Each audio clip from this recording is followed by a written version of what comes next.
प्यारे साथियों, कैसे हैं आप लोग।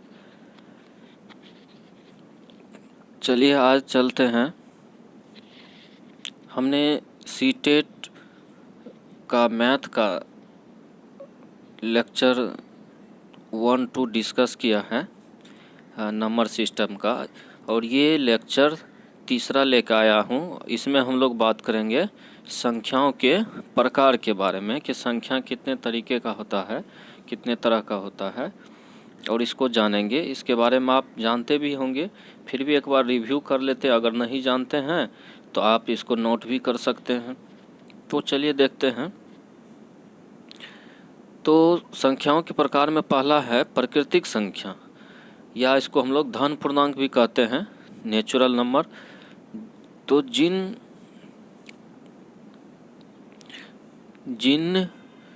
संख्याओं से वस्तुओं की गणना की जाती है, जैसे ऐसे भी याद करते हैं हम लोग कि गिनती की संख्या को प्राकृतिक संख्या कहते हैं।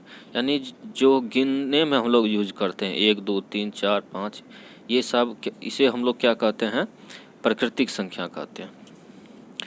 परंतु अगर पूछा जाए शून्य या कोई भी ऋणात्मक पूर्णांक या भिन्न, ये सब प्राकृतिक संख्या नहीं है या धनात्मक पूर्णांक नहीं है।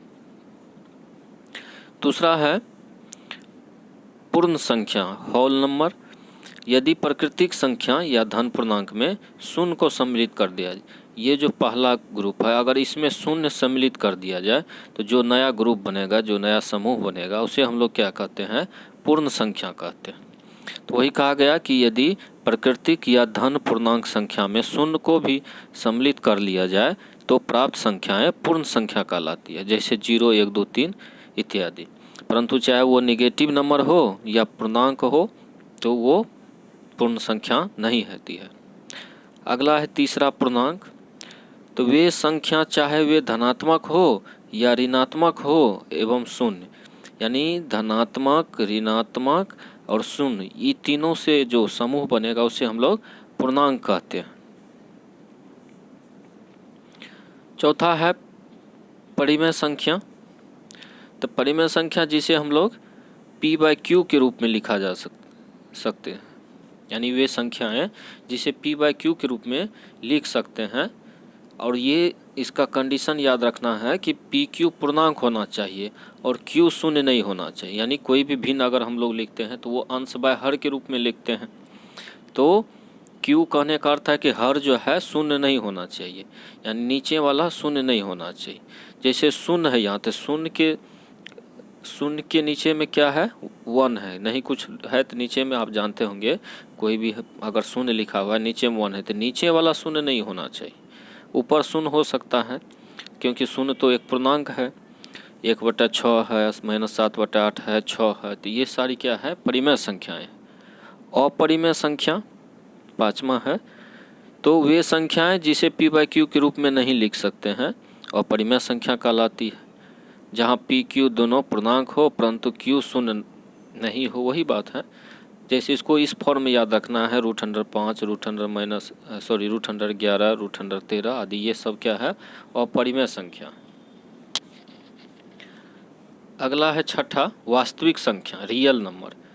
तो वे संख्याएं जो या तो परिमेय हो या अपरिमेय संख्या हो, वास्तविक संख्या कहलाती है।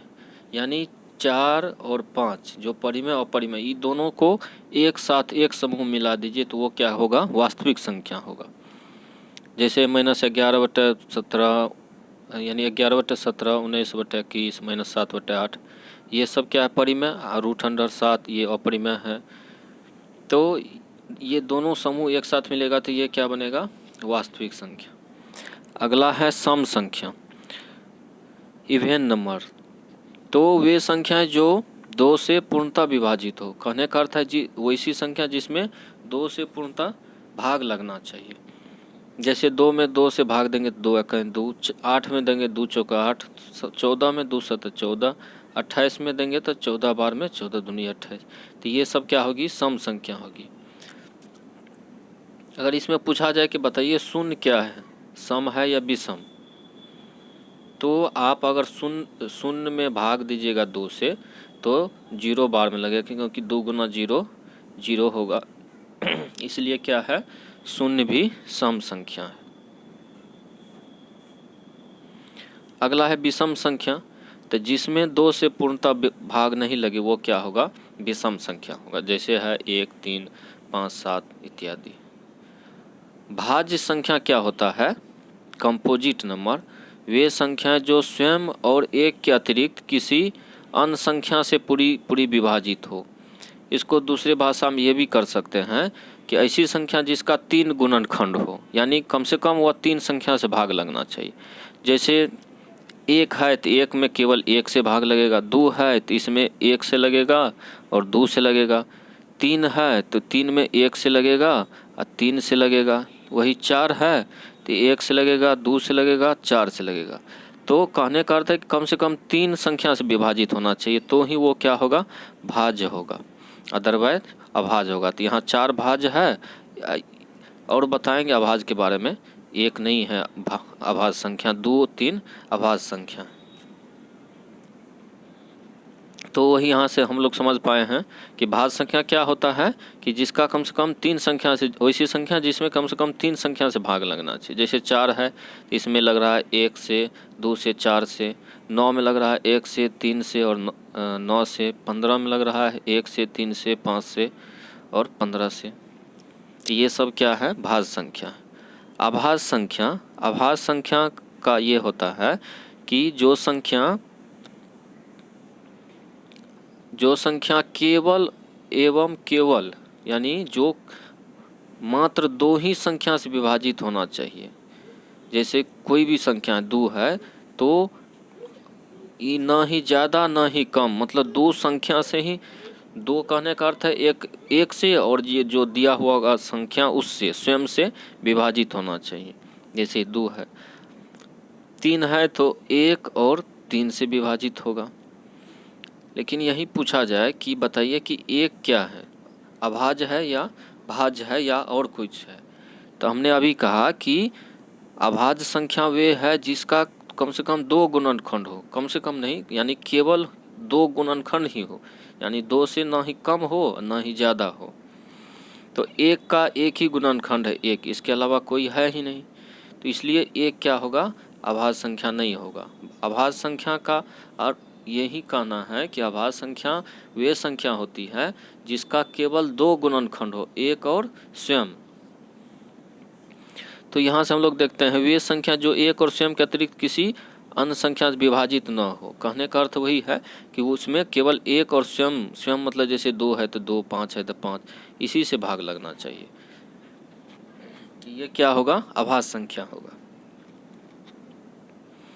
इसमें ये है कि 2 आपको 1 से 100 तक अभाज्य संख्या रखनी है। अभाज्य संख्या जैसे 1 से 50 तक पूछा जाएगा तो आप इस तरह से लिखिएगा 2, 3, 5, 7, 11, 13, 17, 17, 19, 23, 29, 31, 37, 41, 43, 47। तो टोटल गिन पाए होंगे 1, 2, 3, 4, 5, 6, 7, 8, 9, 10, 11, 12, 13, 14, 15। टोटल कितना? 1 से 50 तक 15 अभाज्य संख्या है। वही अगर 1 से 100 तक पूछा जाए इसी तरह से आप कीजिएगा तो 25 आएगा। अगला है सह अभाज्य संख्या। सह अभाज्य संख्या क्या होती है? ऐसी अभाज्य संख्या के जोड़े जिनके गुणनखंड में 1 के अतिरिक्त अन्य कोई भी अभाज्य गुणनखंड न हो उसे सह अभाज्य संख्या कहते हैं। को प्राइम नंबर यानी सह अभाज्य संख्या वे कहा गया कि ऐसी भाज्य संख्या के जोड़े, कोई भी 2 इस तरह का संख्या होना चाहिए, दोनों का ऐसे भी इसको हम लोग याद करते हैं कि ऐसी 2 संख्या जिसका मौसो क्या हो? 1 हो। कहने का अर्थ वही है कि उसका वेनेस्ट गुणनखंड केवल 1 हो, यानी ऐसी संख्याएं या भाज्य संख्याएं जिनका क्या हो? मौसो 1 हो, वो क्या होगा? सह अभाज्य संख्या। अगला है युग्म अभाज्य ट्विन प्राइम नंबर। तो इसमें क्या होगा? ऐसी अभाज्य संख्या के जोड़े, इसमें क्या होगा, दोनों अभाज्य संख्या ही होगा जिनके अंतर 2 हो। जैसे हम लोग लेते 5 7, 5 भी अभाज्य है, 7 भी अभाज्य है, और दोनों के बीच का अंतर 2 है। 11 13, 11 भी अभाज्य, 13 भी अभाज्य, और दोनों के बीच का 13। तो इस तरह से ये क्या होता है, युग्म अभाज्य संख्या या ट्विन प्राइम नंबर भी कहते हैं इसको। अगला है वितत संख्या। ये संख्याएं आप पहली बार सुने होंगे या पहले से भी जानते हो, लेकिन इंग्लिश तो इसका आपको इजी वे में समझ आ जाएगा, कंसेक्यूटिव नंबर, लेकिन वितत कभी कभी नहीं समझ में आता है। तो ये क्या होता है, तो वे संख्याएं वितत संख्या कहलाती है जिसमें एक संख्या दूसरे के परिवर्ती हो, मतलब एक के बाद दूसरा आया हो या इससे पहले आया हो। जैसे 3 का 4, 3 के बाद 4 आया, 5 आया, 6 आया, यानी लगातार है, तो इसको हम लोग क्या कहेंगे, वितत संख्या। लेकिन 3 5 6, देखिए 3 के बाद 4 छूट गया, तो इस तरह से ये वितत संख्या नहीं है, लेकिन ये क्या है, वितत संख्या। जैसे 4 6 8 10, तो ये क्या है, वितत सम संख्या है, मतलब लगातार सम संख्या है। 9 11 13 15, ये क्या है, विषम संख्या है, वितत विषम संख्या। तो उम्मीद करता हूँ कि यहाँ तक आप डिस्कशन समझ पाए होंगे। चलिए अब देखते हैं कि इससे संबंधित जो सीटेट है या एसटीटी है, इसमें प्रश्न किस तरह से पूछे गए हैं। मैंने उसका कलेक्शन किया है और वो देखते हैं क्या होता है। पहला प्रश्न है कि 1 से 100 तक के अभाज्य संख्या की संख्या क्या होगा, यानी 1 से लेकर 100 के बीच में अभाज्य संख्या क्या गो है। तो अभी हमने देखे थे पीछे कि 1 से 100 के बीच में कितना अभाज्य संख्या है, 25 है। अगर 1 से 50 तक में होगा तो वो भी आप बता सकते हैं। दूसरा प्रश्न इस प्रकार है कि ऐसी संख्या जो भाज्य भी है और सम भी है। ये बहुत महत्वपूर्ण प्रश्न है, इसको कई बार सीटेट में पूछा गया है। क्यों, अगर हम अभाज्य संख्या लिखें तो 2 लिखते हैं, 3 लिखते हैं, 5 लिखते हैं, 7 लिखते हैं, 11 लिखते हैं। इस तरह से आप लिखिएगा ना, तो आगे सम संख्या केवल 2 ही है जो कि सम भी है और अभाज्य भी है। इसके बाद जो भी सब अभाज्य संख्याएं होगी वो क्या होगी, विषम संख्या होगी। तो इसलिए याद रखना है कि केवल 2 ही ऐसी अभाज्य संख्या हैं जो सम होगा, तो इसलिए इसका आंसर ये होगा। चलिए अगला प्रश्न इस प्रकार है कि 1 और 20 के बीच कितनी अभाज्य संख्या। ये तो इजी है, आप खुद से भी कर सकते हैं कि 2 है, 3 है, 5 है, 7 है, 11 है, 13 है, 17 है, 19 है। तो कितनी है, 1 2 3 4 5 6 7 8, टोटल 8 जो है अभाज्य संख्या है 1 से 20 के बीच में।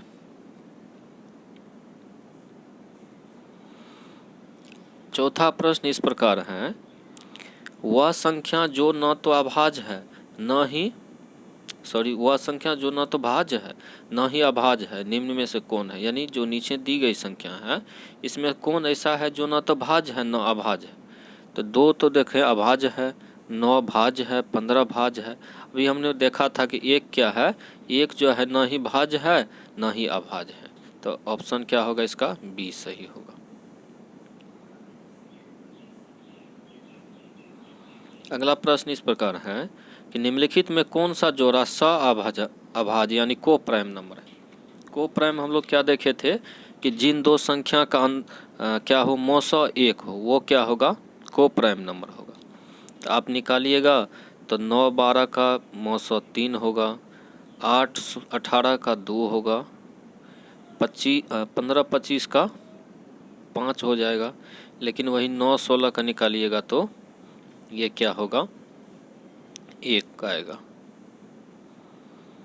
16 7 फिर 9 दीजिएगा, इस तरह से एक बार में 7 फिर 2, इस तरह से करिएगा तो कितना आएगा, 1 आएगा। तो इसका आंसर ए हो जाएगा। अगला प्रश्न है कि 2 विषम संख्याओं का योग होता है। तो अगर इस तरह का प्रश्न पूछा जाए तो आप इजी वे में क्या कीजिए, दो विषम संख्या का योग आप छोटा छोटा उदाहरण लेके इसको बनाने का कोशिश कीजिए। जैसे दो विषम संख्या है तो मान लेते हैं एक विषम संख्या 1 है, दूसरा 3 है, इनको जोड़ेंगे तो 4 होगा। दूसरा 3 है, 5 है, जोड़ेंगे तो 8 होगा। फिर 5 है और 7 है, जोड़ेंगे तो 12 होगा। तो हम लोग क्या एनालाइज कर रहे हैं कि अगर दो विषम संख्या को जोड़ रहे हैं तो हमेशा ये सम संख्याएं आ रही है। तो पूछा सदैव विषम संख्या होगी, दूसरा आभास संख्या है, सदैव सम संख्या, कोई भी संख्या, तो क्या होगा इसमें आंसर इसका सी होगा, सदैव सम संख्या होगा। अगला प्रश्न है कि बड़े से बड़े ऋण पूर्णांक होगा। अब ऋण पूर्णांक, अच्छा ये 4 ऑप्शन दिया, इसमें सबसे बड़ा कौन है यही पूछ रहा है। तो इसमें आप खुद भी कर पाइएगा। इसमें ये समझना ज़रूरी है कि नेगेटिव जितना बड़ा होता है ना वो उतना छोटा होता है उसका वैल्यू। क्यों? क्योंकि अगर आपके पास मान लीजिए कि 500 रुपया कर्जा है और कोई व्यक्ति है जिनके ऊपर 5 लाख कर्जा है, तो आप धनी हैं कि वो धनी है? तो जिनके पास 5 लाख कर्जा है इसका मतलब वो क्या है, कमज़ोर है आपसे, यानी आप धनी है। तो इसलिए इसमें पूछा है कि सबसे बड़ा कौन है, तो ये -1 होगा। अगला प्रश्न इस प्रकार है, यदि a और c विषम संख्या है और b एक सम संख्या है तो तीनों का योगफल। तो इसमें वही बात छोटा छोटा एग्जाम्पल लेके एनालाइज कीजिए, इजी वे में आ जाएगा। जैसे ए सी विषम है तो यानी कहने का अर्थ है कि दो विषम है एक सम है, और तीनों को जोड़ने पे क्या आ रहा है। जैसे दो विषम लेते हैं हम, एक लेते हैं एक विषम, दूसरा लेते हैं 3, इसमें एगो सम जोड़ दिए 2, तो तीनों को जोड़ेंगे 3 1 4 और 2 6, तो ये आया 6। फिर अगला लेते हैं, जैसे लिए 3 4 5, इसमें दो विषम है एक सम है, जोड़ेंगे तो 4 3 7 5 12। तो इसमें भी समझ पाए होंगे कि जब भी इस तरह का आएगा तो वो हमेशा क्या होगा, सम संख्या होगी। तो ऑप्शन होगा ये सम संख्या।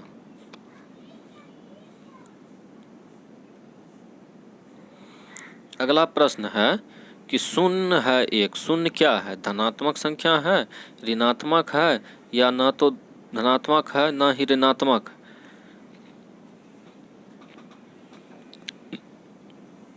तो शून्य याद रखना है,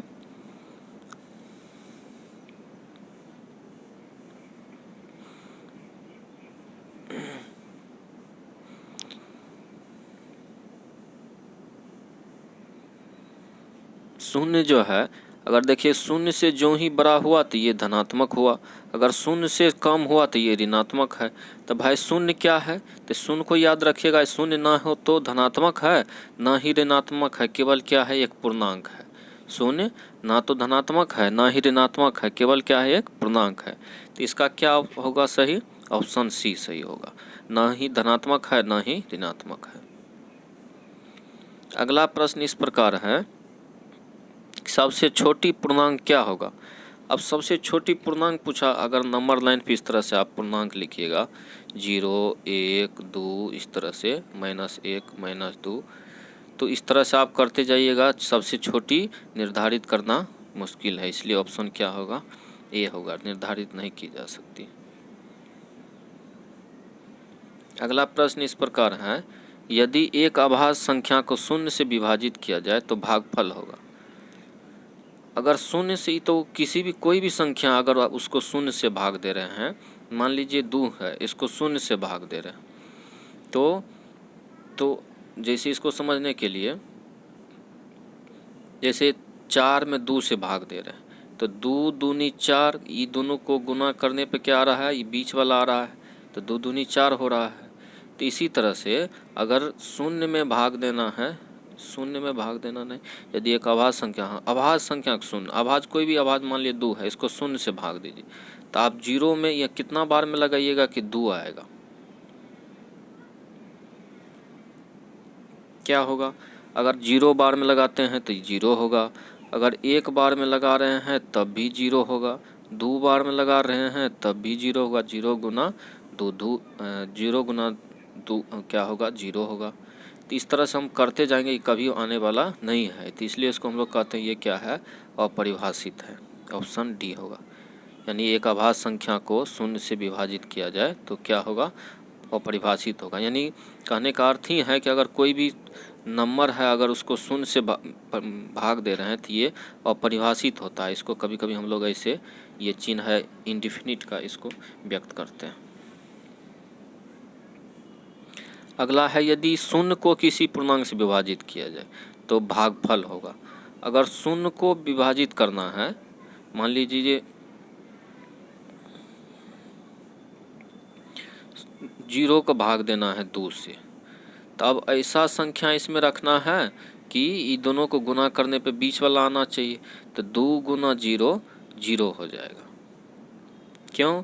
क्योंकि वही इससे पीछे समझे, अगर मान लीजिए आपको 6 है, इसको भाग दे रहे हैं 2 से, तो 2 तिया 6, यानी दोनों गुना करने पे ये बीच वाला आ रहा है 6। तो इसी तरह से हम लोग क्या पाए होंगे, अगर यदि शून्य को किसी पूर्णांक से विभाजित किया जाए तो भागफल क्या होगा, शून्य होगा। अगला प्रश्न है पूर्णांक संग्रह, यानी पूर्णांक जो हम लोग नंबर लाइन पे लिखते हैं, इस पर क्या रहता है, धनात्मक संख्या रहता है, पॉजिटिव नंबर, नेगेटिव नंबर भी रहता है, शून्य भी रहता है। तो ऑप्शन कौन होगा इसमें, बी होगा, धनात्मक, शून्य एवं ऋणात्मक संख्या। तो उम्मीद करता हूँ कि आपको जो डिस्कशन है वो अच्छा लगा होगा, जो प्रश्न का संग्रह है ये भी अच्छा लगा होगा। अगर आप चाहते हैं कि इसी तरह का वीडियो लेके मैं आपके लिए आता रहूं, तो आप हमारे इस चैनल को सब्सक्राइब करें और शेयर करें, और अपने जो नज़दीकी दोस्त है जो सीटेट या एसटीईटी की तैयारी कर रहे हैं तो उन्हें भी बताएं। मैं ये सीरीज़ आगे भी अपलोड करते रहूँगा मैथ का। धन्यवाद।